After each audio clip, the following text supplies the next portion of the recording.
welcome to the show. It's our Christmas Eve episode, and we are talking about our favorite traditions. Jean, what is your favorite tradition? Well, I don't know why it's so fun to talk about traditions, but it's like such a fun thing to talk to people about. My first one is pretty basic, but I still love it, and my kids still love it, even though two of them are literal grown-ups. But we read several stories on Christmas Eve. So we do the Bible story from the Bible, and then we read The Night Before Christmas, and then we have several other Christmas books that we read. And last year we actually took a vacation during Christmas. Like, we flew, so we didn't have a lot of space. And I think I don't know if I brought any of the books. And the kids were like, we're going to do our stories now, right? And I was like, oh, I didn't think you would care. And anyway, we looked up, it was The Night Before Christmas on the internet, so it worked out. But, you know, it is a cherished tradition. Well, good. So, all right, so my favorite Christmas tradition that we do, and it hasn't been, it's kind of a newer one for my family. It's more of a teen tradition.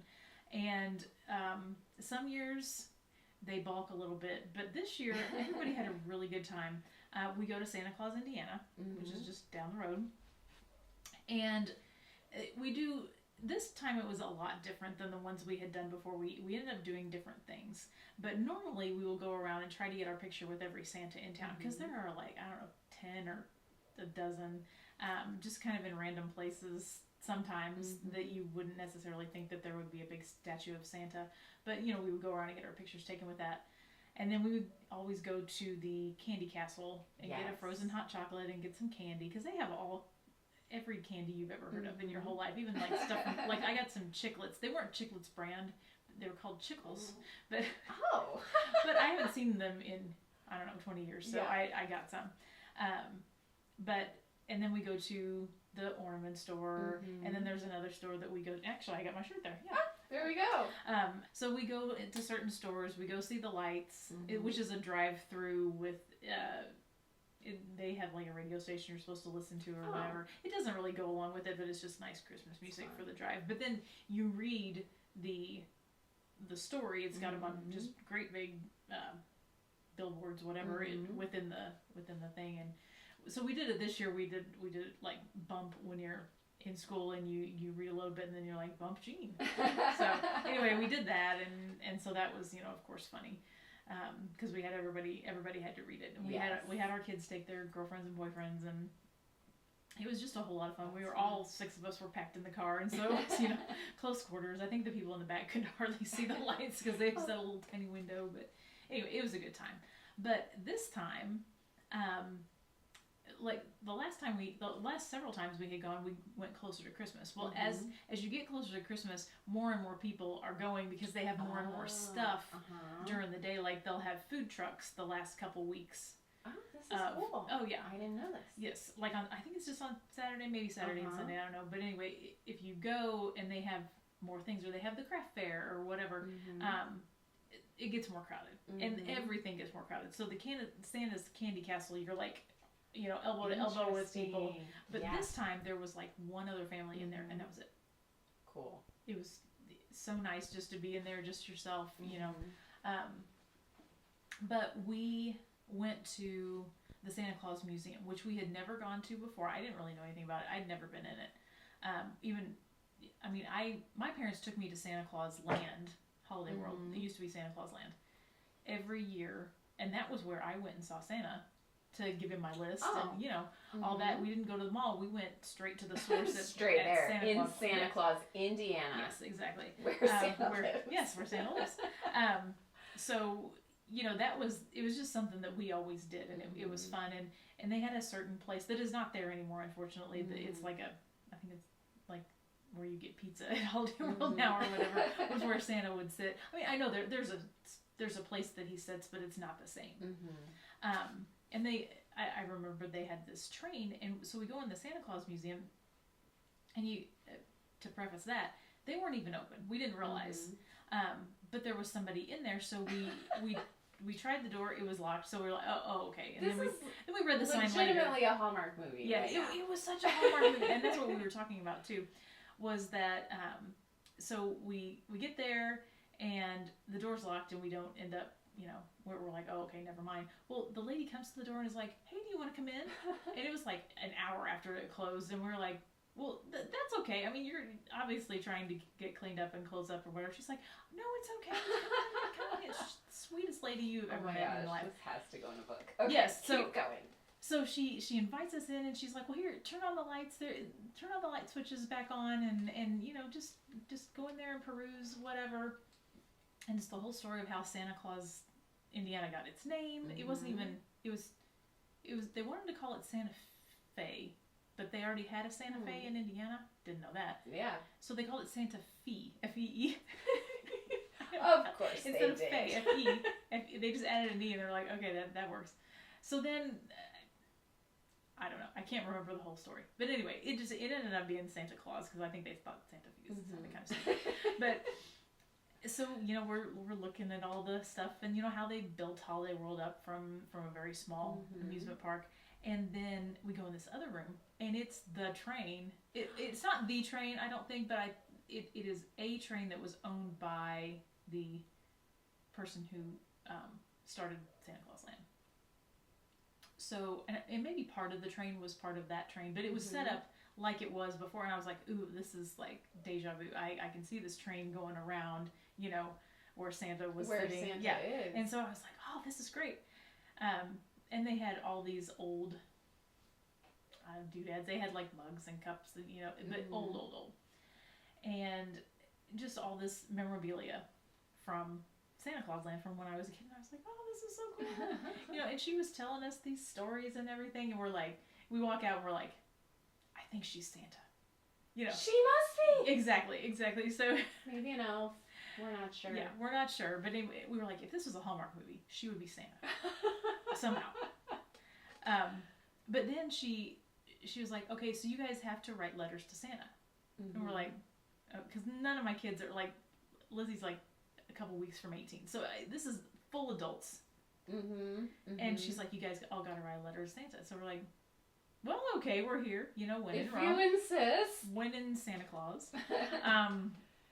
So we go, there's this other little cute outbuilding, and it is the Santa Claus post office. Not the technical one, but the old one. Yes. And maybe not even the actual old one, but it's just, that's what it's the Santa Claus's post office. So it's this like old little school looking thing. It's got the school desk, so we're like getting in there. I mean, they're made for small children, and we're all like forcing ourselves into these, and getting out was worse, because you're like, is this okay for real? Right. You can slide in, but getting out was like, very difficult. Yeah. So we all write a letter to Santa Claus, and then you have to put it in the slot and ring the bell so the elves know to come pick it up. And it was so cute. It was just the whole thing was just very sweet and very cute. So that was our Hallmark experience. That is so fun. It was so fun. Oh my and gosh. we were the only ones in there, and it was so nice. But when we had gone last year, there are two parking lots where this place is, because it's the big Santa statue, like the main Santa. It's like, I don't know, 30 feet tall. I mean, when you stand next to it, you look tiny. And it's up at the top of the hill, and also there was an original church from like the 1800s. So she opened that up and let us go in that. I mean, it was great. And she was like, oh, you'll have to see the nativity scene. It's really nice. And so we're thinking it's like on the altar or whatever. And there's this little, like, maybe like, 12-inch Joseph, Mary and Joseph. And they're like, this is life-size, full, like, carved, nicest nativity scene you've ever seen in your life. We're just like, yeah, it was very cool. Oh, I have to do this. Very, with my very cool. kids. Yes, definitely do this. And definitely do it like sooner rather than later, because so anyway, we got to do all this stuff when just the year before, both parking lots were full. We had to park in way out, and we got our meat in. There you go. That was the last episode. It was. But anyway, we parked far away. There were a gazillion people there. We couldn't even get into the little area to go sit and do your Santa letters or whatever. It was the whole thing just didn't. Didn't really work out. We didn't get to go in the museum because it was packed, and we had to wait in line for people to get out of the way to take the Santa picture, and it was just, anyway, this year it was just very magical. So anyway, it was very sweet and it was very nice, and I think the kids liked it so much better than me dragging them around to every Santa statue and it just getting old. But anyway, that's my number one. That tradition. is fantastic. I love it.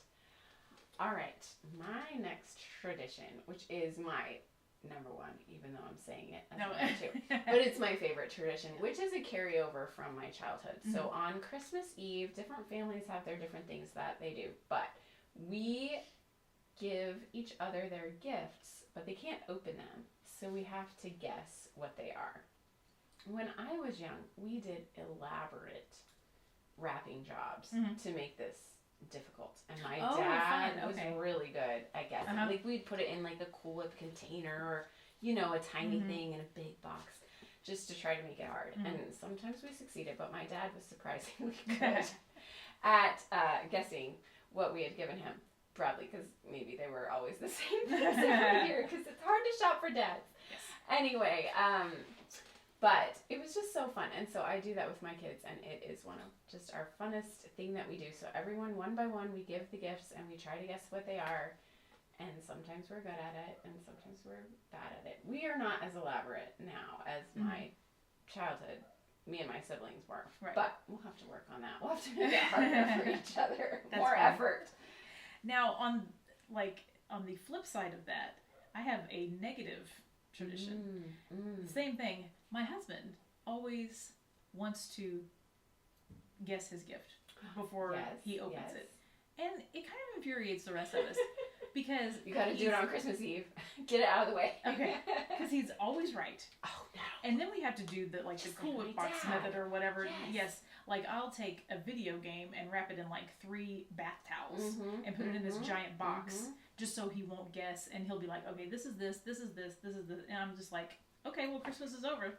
Fine. Okay, but don't do it on Christmas Eve. He loves it though. he wants to know, whereas I want to be surprised. Right. This is me and my husband watching movies, so I always try to guess the end, the plot twist. I often get them right, and he's like, what are you doing? You're ruining the movie. I'm like, this is fun. Yeah. He's like, I just want to watch the movie without you telling me what's going to happen. Nice. So, yeah, I get it. Yes. All right. So my next one is Christmas in Boone Village, which is my town's Christmas celebration. It's coming up in a couple weeks here.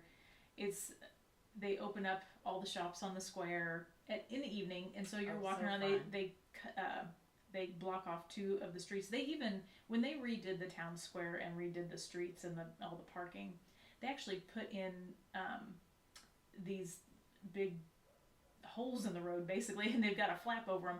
So they're made to the flap comes up, and so they can put a barricade in there just for that. I mean that is the coolest thing that they thought ahead. And we're like, okay, well, we do this often enough. We cut the street off often enough that we're just going to put something in permanently that, it can be taken up and down, but it really is, a very permanent thing. And they'll have food trucks. They'll have the restaurants around the square will be open. And all the shops will be open. And everybody's, giving you candy or hot chocolate or whatever. And you see literally everybody you ever knew.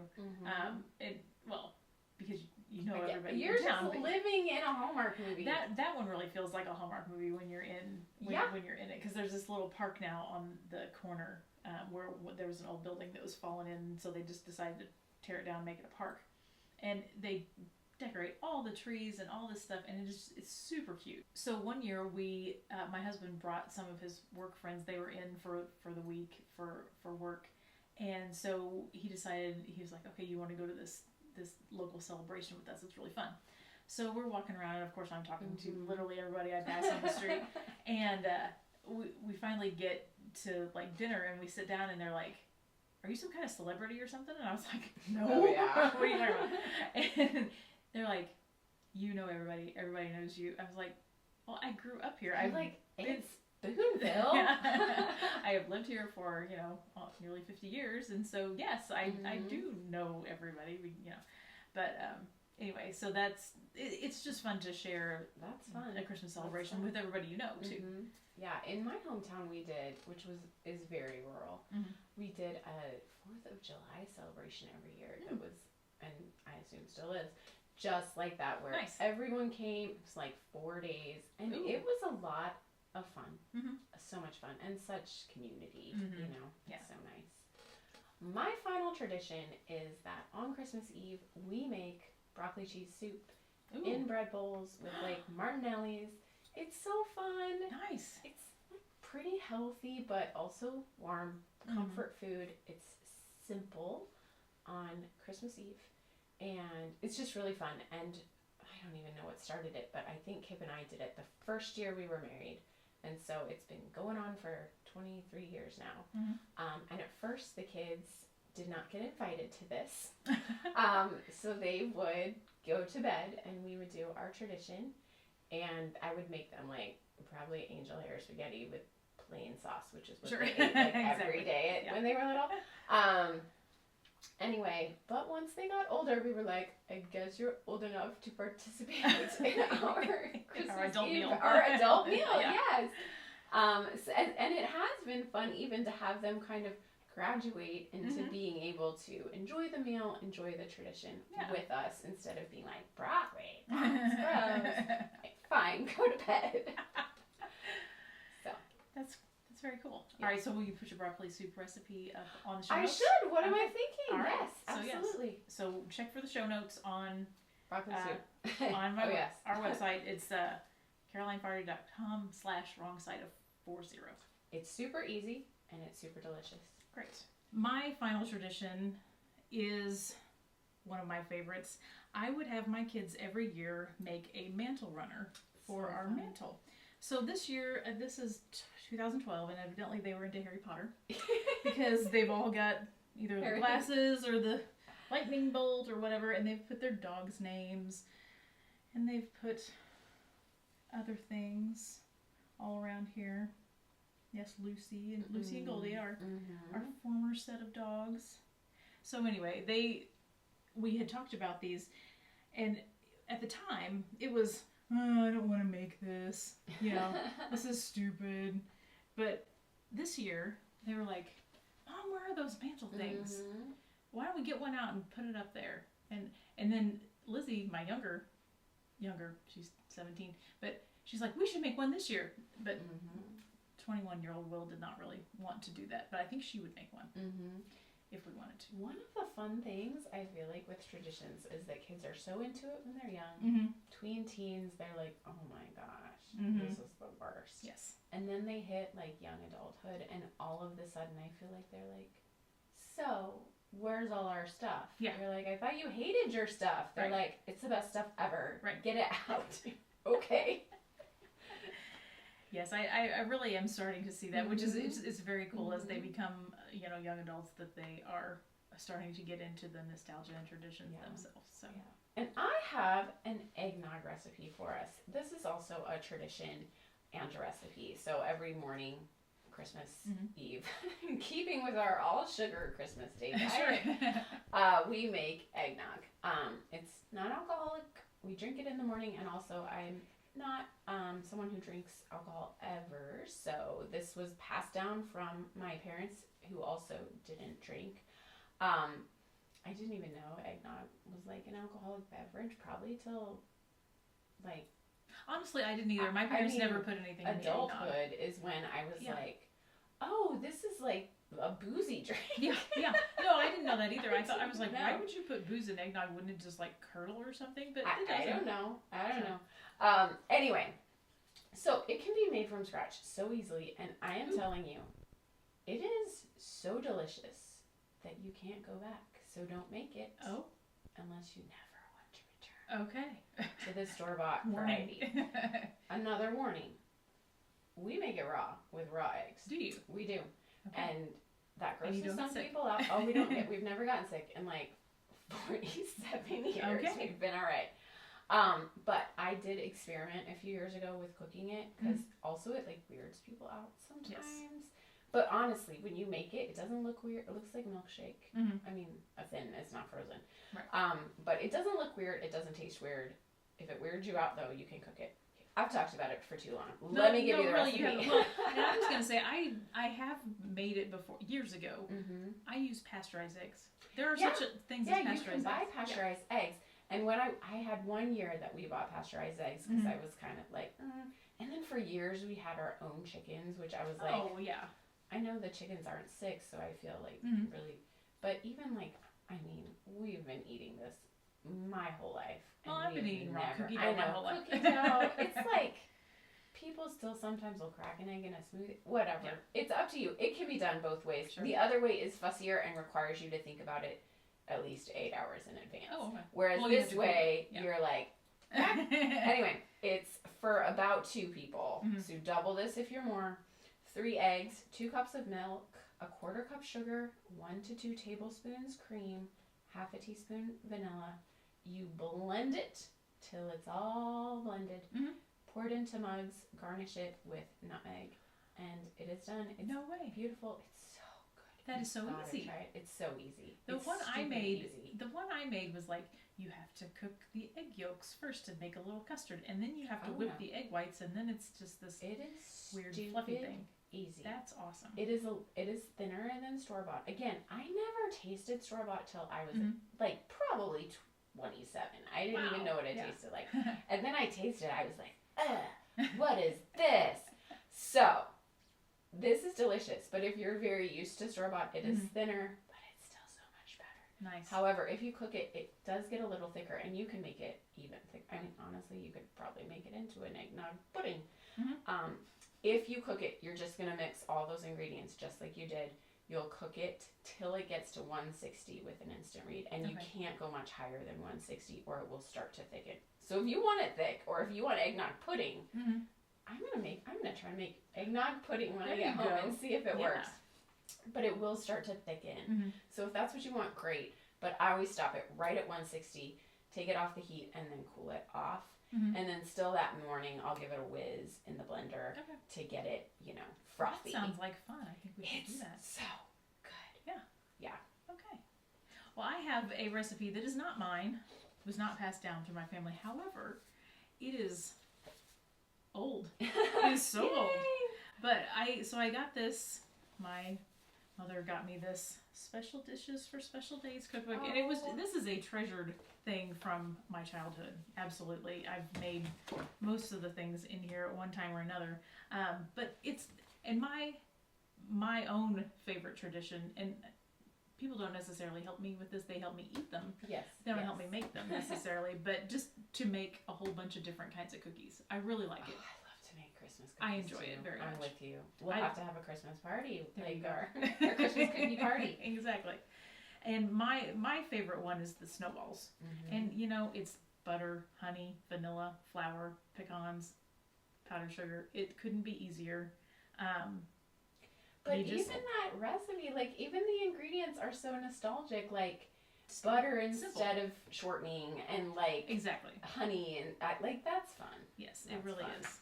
And then the one I always liked, I think this one was one my mom was always like, I don't want to make that, because if there was any mess to be done, it was usually why don't we not do that? Mm-hmm. And I admit that I get a little bit that way sometimes, but the Candy cane. candy cane cookies, thank you. Candy cane cookies. So I've tweaked this recipe to do it a little differently. I don't make it from scratch just to make it a little easier, because it's time consuming to make 2 different doughs and then to spiral them up and put them on the pan and everything. Yes. So I just buy the prepackaged That sugar is a cookie great mix hack. Yeah. and make that. And it was Sandra Lee, she makes stuff like super fast, like she makes hacks or what. I think it's Sandra Lee. I can have her name wrong. I don't know. She had a cooking show several years ago. I don't know if she still does. Anyway, so she would take those and put cream cheese as one of the main ingredients. Like instead of I don't know what instead of Butter. Butter? I don't Maybe. know. I don't know. It just gave it kind of a little sounds tangy. good. I mean, like in a good way, flavor. So the store-bought cookie mix, that, and I don't even remember what else she put in there. You can look it up on the internet. But anyway, so that, you know, you have the white one, and then you have the red one, and then you make them into little candy cane cookies, but they're very cute. And that is a very nostalgic thing of childhood, just the homemade making of cookies, and not, you know, buying them from somewhere, or not just buying them from the store, and, you know, doing it yourself and having a whole day of cookie baking. And you guys should drop your favorite Christmas cookie. Oh yes. In the comments, in the recipe. I almost said in the comments. Drop your favorite Christmas cookie. On Instagram, we'll post on something. Instagram, on YouTube, on. That's all we have. Maybe on Spotify. I think Spotify has a comment section now. I don't know. Maybe they have a new comment section. Okay. Yes. Well, yeah. Drop your favorite sugar, or not sugar cookies, but Christmas cookies. Drop your favorite sugar, because that's what we're talking about. In the comments, we want to hear about it. Yes, definitely. If you loved our Christmas Eve show, please show us some Christmas Eve love. Follow, subscribe, rate, and review Wrong Side of 40 wherever you get your podcasts, and also look for us on YouTube. Next year, we're going to see you in 2025 with lots of new great stuff. We have some great guests coming up, some inspiring stories, so we hope to see you there. Yes, Merry Christmas! Merry Christmas! To get more information on the topics we discussed today, including product links and discount codes, visit carolinefardig.com/wrongsideof40. That's carolinefardig.com/wrongsideof40. Keep in mind, we're not doctors or specialists or even top experts in our fields. Any health advice you hear on this podcast is meant for entertainment purposes only. For behind-the-scenes photos and videos, follow @WrongSideOf40 on Instagram. Thanks for listening, you awesome Gen Xers.